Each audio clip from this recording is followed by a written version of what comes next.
My name is Nick Diaz. I live in Stockton, California. Trained mixed martial arts since I was about 16. That's how I make a living now.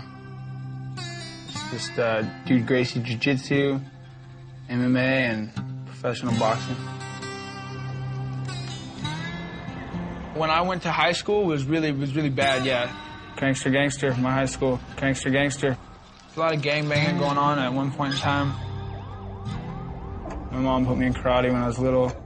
I always was into some type of martial arts. Certain things I can't do, I'm not going to do. And if someone tells me to do it, I'm not going to do it, you know. I'm going to do what I want to do, and that's why I fight. I want to do what I want to do, you know. I want to fight. That's what I want to do. They say, hey, why don't you do your work, Nick, in class, in school, or whatever. So why don't you do your homework? I'm like, you know, I don't want to.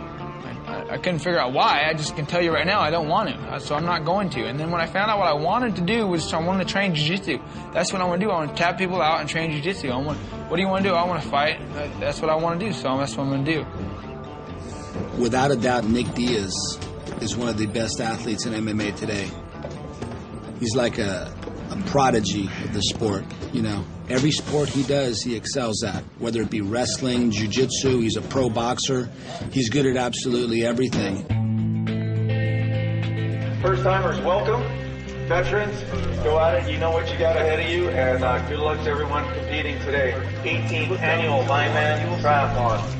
Here goes Nick Diaz. Nick, good luck today. 2.4 miles from 112-mile bike. 26-mile run, all under their own power. Nick Diaz has just gone off. He has promised that there will be no kicking, no biting, no scratching throughout the day while he fights the Vine Man. Nick Diaz is basically an animal. He can go and go and go and go. And the sick thing about Nick Diaz is it seems like the more punishment you inflict on him, the stronger he gets. Whether you're running an Ironman or whether you're fighting in a cage. Doesn't matter what the arena is.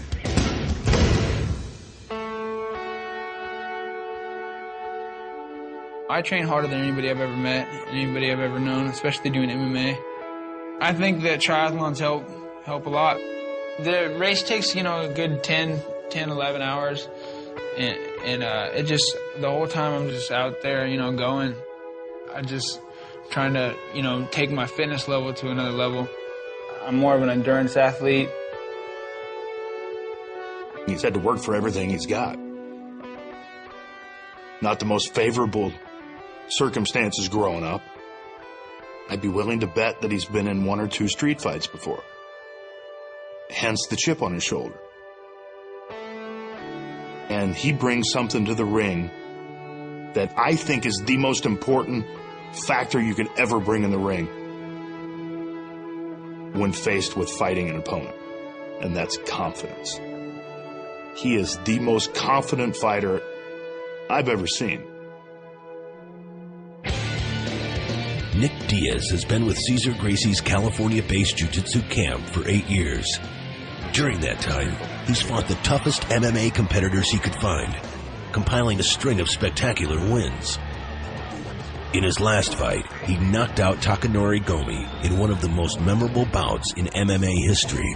He was in a slugfest with Gomi, and you don't want to get into a slugfest with Gomi. The guy will knock you out. He'll knock you out with one shot. Nick Diaz traded with him, took the best he could, then took him down and got him into a gogo plata and created sensations around the business. That was a candidate for Fight of the Year. Schooled with Gracie precision, Diaz is fast becoming MMA royalty.